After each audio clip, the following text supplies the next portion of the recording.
Queridos irmãos, graça e paz, que bênção do Senhor é o privilégio quando nós estamos estudando a sua palavra, quando nós pensamos na beleza da palavra do Senhor e como aplicá-la ao nosso coração.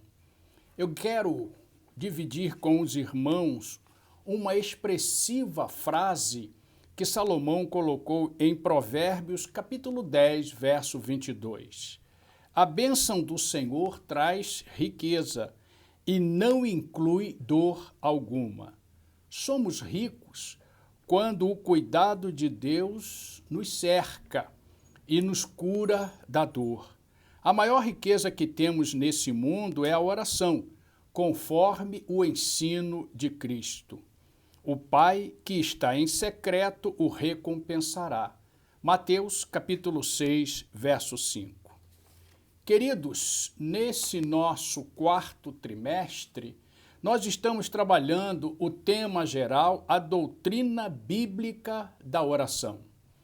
A nossa lição é a lição de número 8 e ela tem como tema Pai Nosso, a oração que Jesus ensinou. Orar é um desafio. Com ela, estamos aprendendo a ver as perspectivas de Deus para o servo que lhe é fiel. Eu vou repetir isso porque eu acho que é muito profundo. Orar é um desafio. Com ela, a oração, estamos aprendendo a ver as perspectivas de Deus para o servo que lhe é fiel. Todo o universo do ensino bíblico a respeito da oração é um chamamento para que nós sejamos fiéis a Deus em tudo que pedimos e também gratos em tudo que recebemos. Nem tudo que pedimos o Senhor responde da maneira que nós queremos, mas Ele sempre responde de maneira que nós possamos sentir a sua graça, a sua bênção em nossa vida. Gregory Friesel tem uma frase que eu acho muito interessante. A oração não é um instrumento através do qual podemos obter coisas de Deus, mas é um instrumento pelo qual Ele age em nós e através de nós para o seu próprio deleite. A oração, conforme nós acabamos de ouvir, ela, na verdade, não é obter coisas, mas é fazer com que Deus seja louvado. Ora, então a oração como desafio requer o quê? Primeiro, conhecimento das Escrituras, porque as Escrituras são suficientes para nos relacionarmos com Deus. Ela é suficiente para desempenhar, para nos levar, para nos movimentar, na verdade, no nosso relacionamento com Deus. A outra coisa que as Escrituras mostram para nós é que amar é um princípio, não é uma regra, é um princípio. E que esses princípios, e aí os princípios que a Bíblia fala, amar a Deus e amar ao próximo, eles são elementos essenciais no fundamento da nossa fé. Os princípios bíblicos, então, eles nos mostram o relacionamento vertical, o relacionamento entre homem e Deus, e o relacionamento horizontal, que é o relacionamento entre homem e homem. Tanto a oração do Pai Nosso como o Decálogo, eles reforçam esse chamado, eles reforçam a ideia de que nós precisamos nos relacionarmos verticalmente com Deus e também horizontalmente com os homens. Se você observar no Decálogo, nos 4 primeiros mandamentos, o que eles fazem para nós é um chamado ao relacionamento vertical. Homem-Deus, não terás outros deuses diante de mim. Os 6 últimos mandamentos falam, reforçam, nos chamam a atenção no nosso relacionamento homem-homem. Por isso que está escrito lá, não adulterarás, não matarás, não dirás falso testemunho, por aí afora. Se nós observarmos o Pai Nosso, nós também encontramos nos versos de 9 a 11 de Mateus 6 a importância desse relacionamento vertical. Olha só como é que diz a oração. Pai nosso que estás no céu, santificado seja o teu nome. Então, esse princípio, esse fato relacional, ele é importante para nós. Antes de nós orarmos pelos que estão ao nosso redor, antes de orarmos pelas nossas súplicas ou pelos nossos agradecimentos, nós temos que desenvolver um relacionamento com Deus. E depois, então, fala no verso 12, a respeito daquilo que é o nosso relacionamento com o homem, homem e homem. E o verso 13, então, fala sobre o louvor, porque teu é o reino, a glória e o poder para sempre. Amém.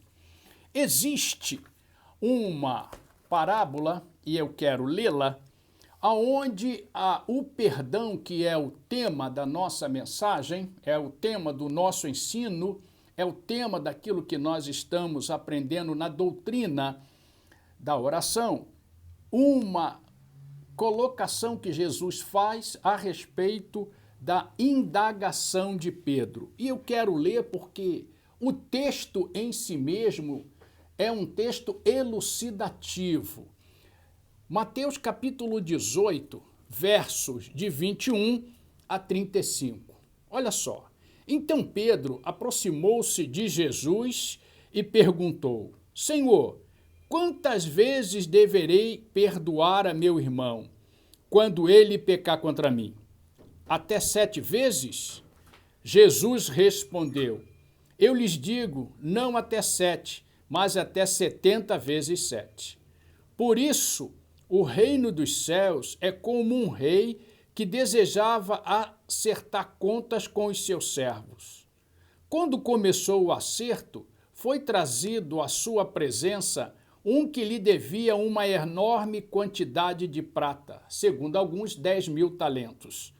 Como não tinha condições de pagar, o Senhor ordenou que ele, sua mulher, seus filhos e tudo o que ele possuía fossem vendidos para pagar a dívida. O servo prostrou-se diante dele e lhe implorou: Tem paciência comigo e eu te pagarei tudo. O senhor daquele servo teve compaixão dele, cancelou a dívida e o deixou ir.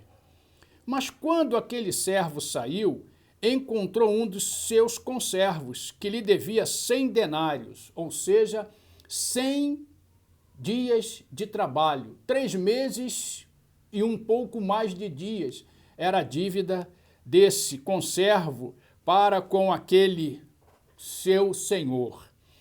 Agarrou-o e começou a sufocá-lo, dizendo: Pague-me o que me deve. Então o seu conservo caiu de joelhos, implorou-lhe: Tenha paciência comigo e eu lhe pagarei. Mas ele não quis, antes saiu e mandou lançá-lo na prisão até que pagasse a dívida. Quando os outros servos, companheiros dele, viram o que havia acontecido, ficaram muito tristes e foram contar ao seu senhor tudo o que havia acontecido. Então o senhor chamou o servo e lhe disse: Servo mau, cancelei toda a sua dívida porque você me implorou. Você não deveria ter tido misericórdia do seu conservo como eu tive de você? Irado, seu senhor entregou-o aos torturadores até que pagasse tudo o que devia. Assim também lhes fará meu Pai celestial, se cada um de vocês não perdoar de coração a seu irmão. Assim também lhes fará meu Pai celestial, se cada um de vocês não perdoar de coração a seu irmão. Destaco, para concordar com a parábola do credor, a frase que está em nossa revista. Olha só que frase interessante. Perdoar é parar de cobrar de alguém uma dívida que não pode ser paga. Vou repetir. Perdoar é parar de cobrar de alguém uma dívida que não pode ser paga. Então, qual é o texto que nós estamos trabalhando nessa lição 8? Que texto? aonde que está, já que nós estamos trabalhando a oração do Pai Nosso, e nesse tema nós estamos trabalhando a oração do Pai Nosso como uma explicação que Deus deu àquele que quer ser fiel ao Senhor na oração. Mateus capítulo 6, verso 12 e 13, diz assim: perdoa as nossas dívidas, assim como perdoamos aos nossos devedores, e não nos deixe cair em tentação, mas livra-nos do mal, porque teu é o reino, o poder e a glória para sempre. Amém. Ora, quando nós estudamos agora detalhadamente o que Jesus está a dizer, há duas grandes lições nesses versos. E esses versos, eles são o complemento daquilo que a gente já vem estudando sobre o Pai Nosso. Primeiro, Jesus nos ensina a lidar com o perdão. E ele diz que quando nós pensamos nisso e quando isso faz parte da nossa análise no texto sagrado, o que é que isso quer dizer? Diz o seguinte: nós temos a condição de igualdade porque todos nós somos devedores diante de Deus. Todos nós somos devedores diante de Deus. E o que é devedor? Aquele que falha no cumprir o seu dever. Ou seja, nós também falhamos em cumprir os deveres que Deus estabeleceu para nós. Então é importante que a gente entenda isso. Em termos de entrarmos na presença do Senhor, todos nós estamos em dívidas com Deus. Temos dívidas com o Senhor. Somos devedores. Mas antes da súplica, é interessante que Jesus diz, olha, antes da súplica, pratique o perdão para com o próximo. Perdoa as nossas dívidas, assim como perdoamos os nossos devedores.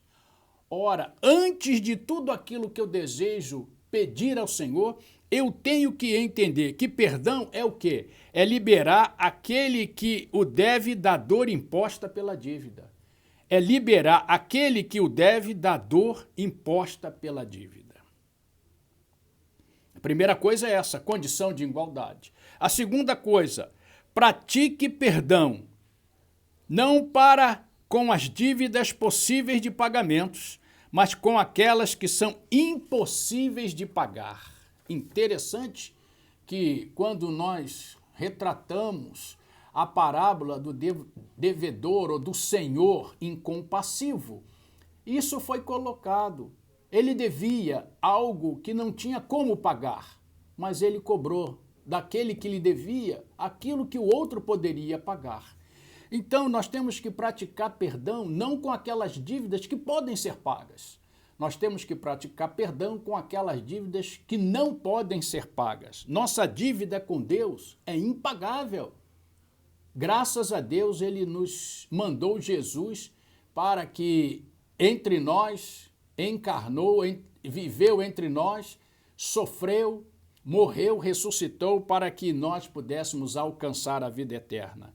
Então, nossa dívida com Deus é impagável. E o que Jesus estava dizendo, até respondendo a Pedro, olha, pratique isso com o seu irmão. Perdoe a dívida que ele tem com você, porque se ela é impagável, é aí que o perdão é eficiente. A segunda lição, Jesus nos ensina a orar com coerência. Súplica diante do mal. Não nos deixes cair em tentação. Não nos deixe cair em tentação. Entendimento, o que isso quer dizer para nós? Por favor, nosso Deus, não permita que o mal me destrua. Ora, olhando aqui a Bíblia, é exatamente o que está explicitado no verso 13. E não nos deixas cair em tentação, mas livra-nos do mal. Senhor, não permita que o mal nos destrua. Essa é a súplica. Senhor, não permita que o mal me destrua. E aí, então, o que é mal? Perversidade, natureza cruel, vinda pela queda. Interessante. Vamos pensar nela. Como é que a queda aconteceu? Aconteceu quando a serpente tentou Adão e Eva, e eles acreditaram na mentira da serpente ao invés de acreditarem na verdade divina. Foi uma crueldade com eles mesmos e com Deus. E toda a humanidade herdou essa perversidade, essa crueldade. E então, como é que se vence isso? Pela misericórdia. Senhor, tenha misericórdia da nossa situação. E ele já o teve, mandando Jesus para ser o nosso Salvador. Quando nós pensamos em tudo isso, é gratificante para nós entendermos que toda essa situação, ela é uma situação em que nós sempre, ao pensarmos, ao orarmos, ao lermos, ao meditarmos, nós estamos construindo relacionamentos e esses relacionamentos são profundos. Ora, então a oração do Pai Nosso, que nós conhecemos como Pai Nosso, na verdade é um chamado ao relacionamento com Deus e ao relacionamento com o nosso próximo.